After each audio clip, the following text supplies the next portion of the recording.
mag-secret file ay ilike mo muna ang video na to at mag-subscribe na sa aming YouTube channel. Don't forget to click the notification bell para hindi ka nahuhuli sa latest episode ng DJ Rocky's Secret Files.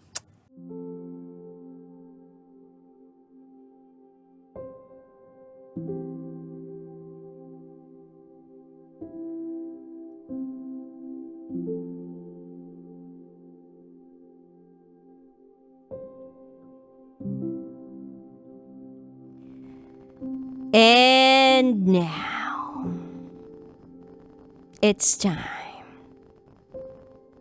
for DJ Rocky's Secret Files with Jello.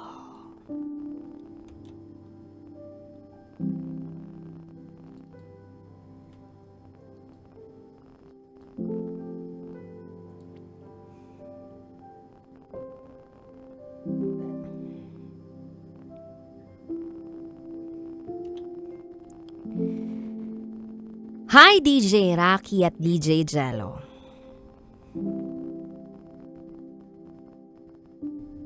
Ako si Reginto Rosario, o mas kilala bilang Tiffany Futari. Nais kong ibahagi ang kwento namin ng asawa ko na si Maria Lilet Evangelista Rosario, o mas kilala bilang si Letly.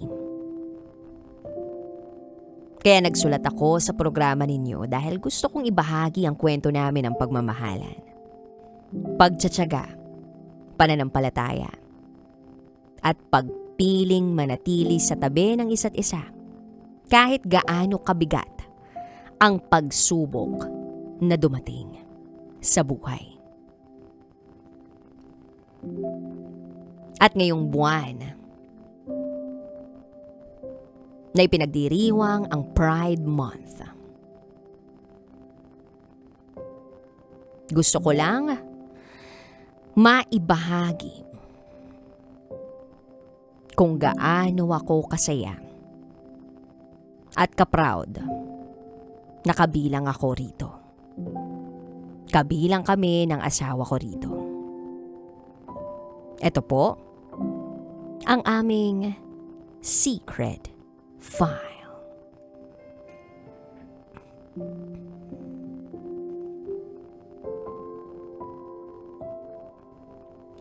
Nagsimula ang lahat nung Anilag Gay Queen and Lesbian King 2019 sa Festival of Laguna. Ako ay lumahok bilang isang transgender woman, habang si Letly naman ay isang proud lesbian contestant. Sa dami ng taong naroon, hindi ko inaasahan na may isang tao na kukuha ng atensyon ko. Tahimik siya. At siya yung tipo ng tao na hindi kailangang maging sentro ng atensyon para mapansin. Wala siyang main character syndrome. Pero sa likod ng katahimikan niya ay mayroong kakaibang lakas, lalim, at kabutihan na nararamdaman ko na siyang tinataglay niya. At hindi ko pa alam noon na siya pala ang taong magbabago ng buhay ko.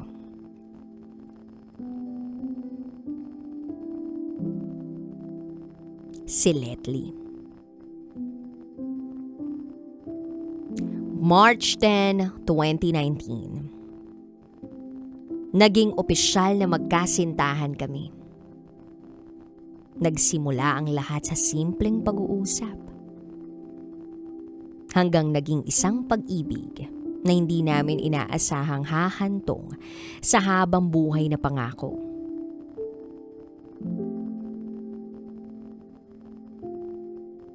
Kapag may mga nagtatanong kung kumusta ang relasyon namin, Madalas ang sinasabi ko, masaya. Pero sa likod ng kasiyahang yun, meron ding kalungkutan. Maraming adjustment.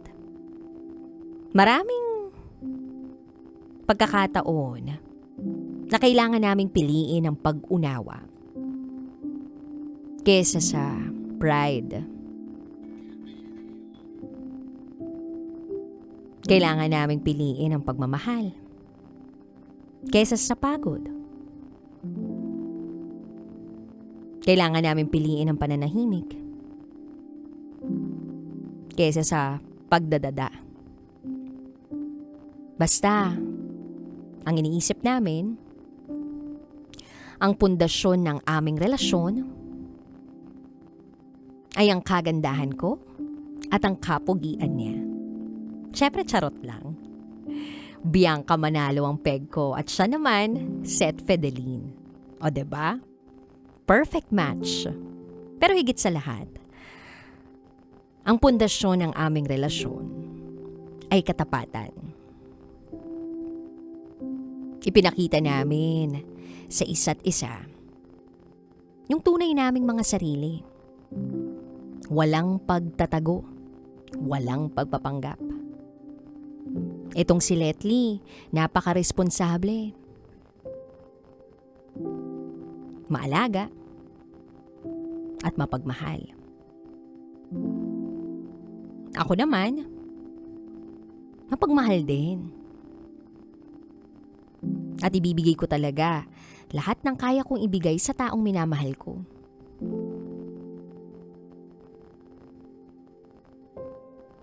Yun nga lang, kahit gaano pa kami nagmamahalan, naranasan naming kutsain, husgahan, at maliitin. Dahil para sa iilan, hindi normal ang uri ng pagmamahala na meron kami. May mga panahong masasakit ang naririnig namin mula sa mga tao sa paligid namin. Pero sa bawat panghuhusga, mas lalo naming pinanghawakan ng isa't isa.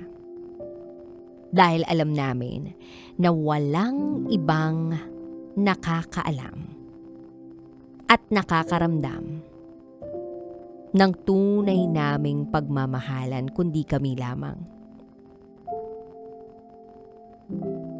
Sa kabutihang palad naman, hindi kami nagkulang sa suporta ng aming mga pamilya at mga kaibigan.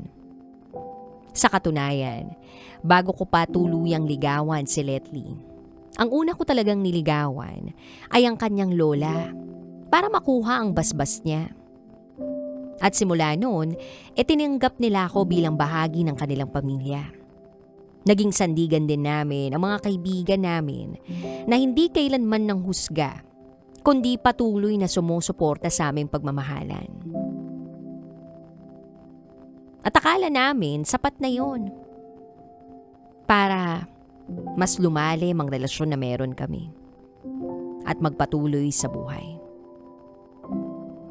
Akala namin sapat na ang malampasan ang mga mata ng mga mapanghusga ang tingin at masasakit na salita mula sa iba't ibang tao. Pero hindi pa pala. Kasi dumating ang isang pagsubok na walang sino man sa amin ang handa. Hindi namin ito inaasahan. Si Letly, gabi-gabing nilalagnat. Nariyan yung paulit-ulit na pag-ubo. Dumating pa nga sa puntong dugo na ang iniluluwa niya. Na nung una akala namin, nagmumula sa kanyang ngipin. Hanggang sa isang araw, nalaman namin ang totoong dahilan.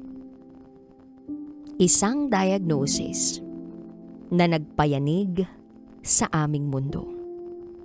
Isang balitang nagpaluha sa amin at nagdulot ng matinding takot. At dito na nagsimula ang pinakamabigat na laban na susubok hindi lamang sa aming pagmamahalan, kundi maging sa aming pananampalataya. Hinarap namin ng magkasama ang mga panghuhusga at masasakit na salita mula sa iba't ibang tao.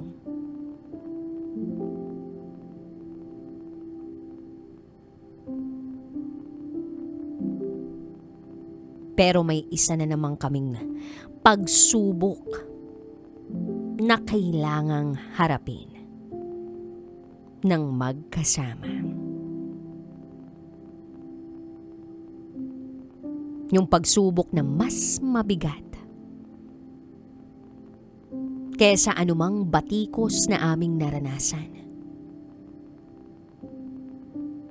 Matapos ang ilang linggo ng paulit-ulit na lagnat, pag-ubo, at pagdurugo na iniluluwa ni Letly, lumabas ang resulta ng kanyang medical test.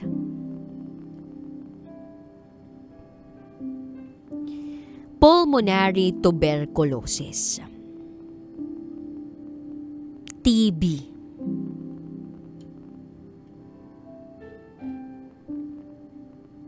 Parang tumigil ang mundo ko nang malaman ko yun. Marami pa kaming mga pangarap na binubuo. Marami pa kaming plano para sa future namin. At sa isang iglap, parang lahat ng yun ay nabalot ng takot at pangamba. Natakot ako para kay Letly. Natakot ako sa pupwedeng mangyari. Natakot ako na baka isang araw mawalan na lang ako bigla ng taong pinakamamahal ko.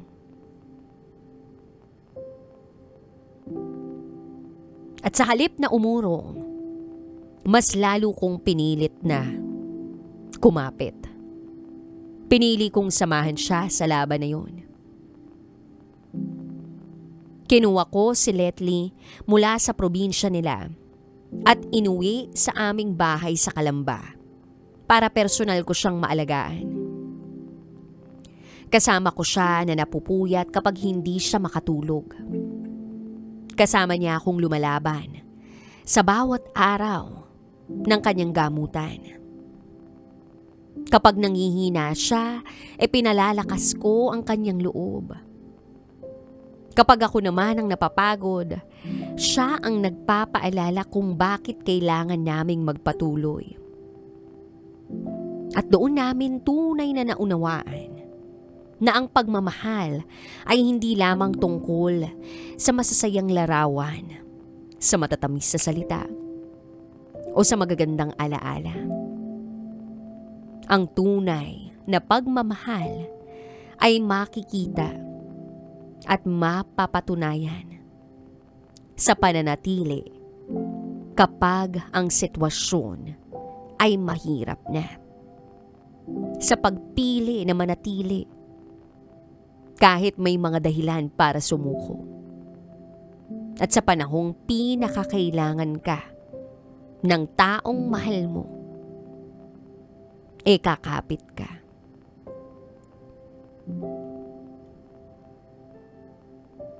Sa awa ng Diyos, unti-unting gumaling si Letly.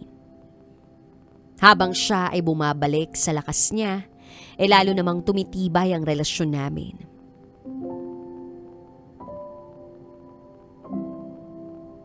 Siya na ang taong gusto kong makasama habang buhay. One day, nagpasya akong gawin ang isa sa pinakamahalagang hakbang na gagawin ko sa buhay ko. Ang hingi ng kanyang kamay. Sa Santa Rosa, kasama ang mga kaibigan namin, nagplano kami ng sorpresa. Nagkunwari kami na may simpleng selebrasyon para sa isa naming kaibigan. Walang kaalam-alam si Letly na siya pala ang tunay na dahilan kung bakit kami nagtipon-tipon. At sa harap ng mga taong naging saksi sa pagmamahalan namin, lumuhod ako at nagtanong ng isang tanong na matagal ko nang gustong sabihin. At masayang-masaya akong sabihin na, oo. Oo ang naging sagot ni Letly. June 23, 2021 ay ikinasal kami sa Calambas, City Hall. Sa gitna ng pandemya, hindi man namin nakasama ang lahat ng mahal namin sa buhay. Napaka-espesyal pa rin ang araw na iyon. Dahil sa wakas ay natupad namin ang pangakong mananatili sa tabi ng isa't isa. Kasama namin noon ang ilan sa mga taong sumusuporta sa pagmamahalan namin, kabilang ang ilang mga personalidad. DJ Rocky at DJ Jello, akala nga namin noon ay tuloy-tuloy na ang aming happy ever after. Ngunit tulad ng maraming mag-asawa, dumating din kami sa puntong nasubok ng husto ang pagsasama namin. May mga hindi kami pagkakaunawaan. May mga sugat na namuo. At dumating ang panahon na nagkahiwalay kami ng halos 4 na buwan. Hindi ko nasasabihin kung ano ang naging dahilan, pero isa yun sa pinakamadilim na yugto ng aming buhay. Mahirap magising araw-araw na wala ang taong nakasanayan mong kasama. Mahirap matulog sa gabi na puno ng tanong kung may pag-asa pa bang maibalik ang dati. Ngunit sa gitna ng sakit at luhang yun, may isang bagay na hindi nawala. At yun ay ang pagmamahal. At higit sa lahat, ang pananampalataya sa Diyos. Sa tulong ng dasal, pagpapatawad, at tunay na pagnanais na iusin namin ang relasyon namin, muli kami nagkabalikan. Hindi bilang parehong taong naghiwalay, kundi bilang mas mature, mas matatag at mas handang magmahal. Mula noon, patuloy kaming lumalaban bilang mag-asawa at bilang content creators. Sa bawat video na ginagawa namin, hindi lamang kami naghahatid ng saya. Gusto rin namin magbigay ng pag-asa. Gusto naming ipakita na kahit gaano kahirap ang buhay, may dahilan para magpatuloy. At gusto rin namin maging inspirasyon, lalo na sa mga kapatid namin sa LGBTQIA+ community na maaaring dumadaan din sa kanilang sariling laban. Ang aming kwento ay hindi kwento ng perpektong relasyon. Ito ay kwento ng 2 taong maraming beses sinubok, maraming beses sinaktan o nasaktan, pero paulit-ulit na piniling mahalin ng isa't isa. Dahil para sa amin ang tunay na pagmamahal ay hindi nasusukat sa kasarian. Hindi ito nasusukat sa opinyon ng ibang tao. O hindi nasusukat sa sinasabi nilang normal. Nasusukat ito sa katapatan, sakripisyo, paggalang, at sa pagpiling manatili kahit mahirap na. Hanggang ngayon, meron pa kaming isang pangarap na pinanghahawakan. Ito ay ang mabiyayaan kami ng anak. Mabuo ang sarili naming pamilya. At habang hinihintay namin ang tamang panahon para rito, patuloy kaming magdarasal. Na sana'y gamitin rin kami ng Diyos para maging inspirasyon sa iba. At kung may isang bagay kaming gustong iwan sa mga tagapakinig natin, ito ay ang kapag ang pagmamahal ay tunay, hindi nito tinatanong kung ano ang iyong kasarian, estado sa buhay, o pinagdaanan. Ang tunay na pagmamahal ay araw-araw na pagpiling manatili, lumaban, magpatawad, at magmahal muli. Hindi kinakailangan maging normal sa mga mata ng ibang tao. Kailangan nyo lang magmahal. Mahalin ang isa't isa. At yun ang magiging lakas ninyo habang buhay. Maraming salamat po DJ Rocky at DJ Jello sa pagbibigay ng pagkakataon sa mga ordinaryong taong tulad namin na maibahagi ang aming kwento. Hanggang dito na lang po. Muli, ako si Regento Rosario, o mas kilala bilang Tiffany Futari, isang trans woman. Kasama ang aking asawa na si Maria Lilet Evangelista Rosario, o mas kilala bilang Letly, isang lesbian. At ito, ang aming Secret Files.